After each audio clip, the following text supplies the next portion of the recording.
चंद्रपूर महानगरपालिकेच्या निवडणुकीनंतर गटनेता स्थापनेच्या नाट्यमय घडामोडींनंतर खासदार प्रतिभा धानोरकर यांचे समर्थक सुरेंद्र आडबाले यांची गटनेतेपदी निवड झाली आहे। खासदार प्रतिभा धानोरकर यांनी नागपूरच्या विभागीय आयुक्त कार्यालयात सुरेंद्र आडबाले यांची गटनेता म्हणून नियुक्ती केल्याचं जाहीर केलंय।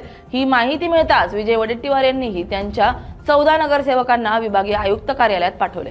प्रतिभा धानोरकर यांनी सुचवलेलं नाव स्वीकारू नये आणि प्रदेशाध्यक्ष हर्षवर्धन सपकाळ यांनी सुचवलेलं नाव स्वीकारावं अशी मागणी वडेट्टीवार गटानं विभागीय आयुक्तांकडे केली आहे। मात्र प्रतिभा धानोरकर यांनी आपल्याकडे बहुमत असल्याचं सांगत सर्व 27 नगरसेवकांचा पाठिंबा रवींद्र आडबाले यांना असल्याचं कागदपत्र सादर केलेत। या संपूर्ण प्रकरणात प्रदेश नेतृत्व कोणती भूमिका घेतं याकडे सर्वांचं लक्ष लागलंय। माननीय प्रांताध्यक्षांना सांगितलं त्या पद्धतीनं असं ठरलं होतं की गटनेता हा प्रदेशाध्यक्ष देणार, महापौर हा माझा होणार आणि स्टँडिंग कमिटीचे चेअरमन हे आदरणीय विजूभाऊ यांचा होणार।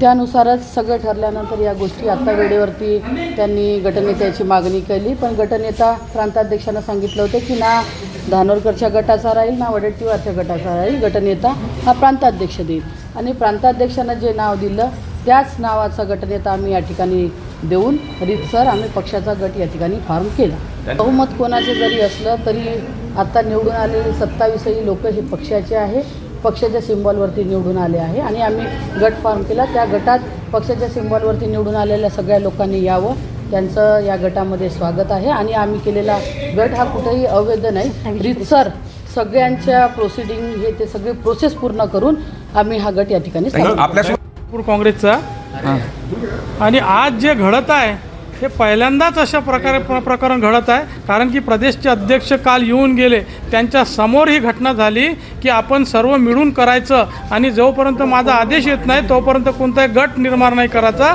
म्हणून काही लोक आमचे 15 लोक आम्ही एका जागेवर होतो, पण जाणीवपूर्वक काही लोकांना मला वाटते यांचा कुठंतरी हात आहे, यांची कोणत्या तरी BJPशी साठगाठ झालेली आहे म्हणून त्यांनी सर्वप्रथम गट निर्माण केला।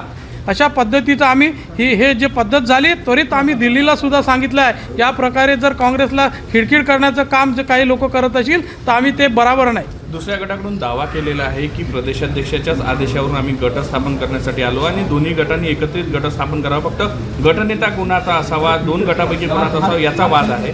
बघा, गटनेता त्यांनी प्रदेशाध्यक्षांनी सरळ सांगितलं की तुम्ही दोघांनी बसून करा। 2 नाव दिले होते, त्या 2 पैकी काहीतरी करा, बसूनच करा। कोणाचे नाव होते 2? मला वाटते एक राजेश अडूळचं होतं, दुसरे अजून ते एक आडवायले होते आणि एक वसंता देशमुख जे 5दा निवडून आलेले आहे। त्या अशा लोकांचे नाव 3 मधून 1 करा म्हणून सर्व विश्वासात त्यांनी सांगितलं। प्रदेशाध्यक्षांनी कालही सांगितलं, आज सुद्धा सांगितलं, पण त्यांचा प्रदेशाध्यक्षाचा धुतकाळून त्यांनी दिलेला जे आदेश आहे त्याला धुतकाळून जबरदस्तीने इथं येऊन ते गट स्थापना करत आहे।